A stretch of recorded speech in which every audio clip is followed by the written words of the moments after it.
آیا ممکن است بر اساس سایر معاهدات حقوق بشری که افغانستان آن را نقض می کند، قضیه را به محکمه بین المللی عدالت کشاند؟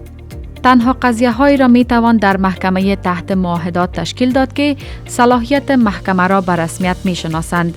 تمامی معاهدات به این گونه نیستند که بتوان اختلافات مربوط به آنها را به محکمه بین المللی عدالت کشانید. از میان 9 معاهده اصلی بین المللی حقوق بشری تنها 3 مورد به محکمه صلاحیت دادند.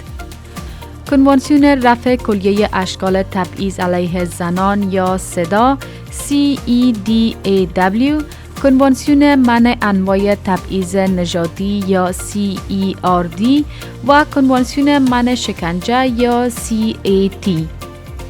از بین این 3 معاهده، افغانستان صلاحیت محکمه بین المللی عدالت را فقط تحت سدا و کنوانسیون منع شکنجه پذیرفته است.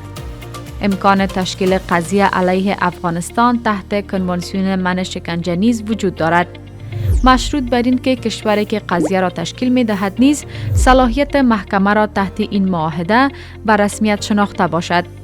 مانند سدا، کنوانسیون منع شکنجه نیز نیازمند یک کشور دیگر برای تشکیل قضیه و همچنین به عهده گرفتن مجموعه از مسئولیت‌ها پیش از رفتن به محکمه بین المللی عدالت است. به سوال 9 رجوع کنید.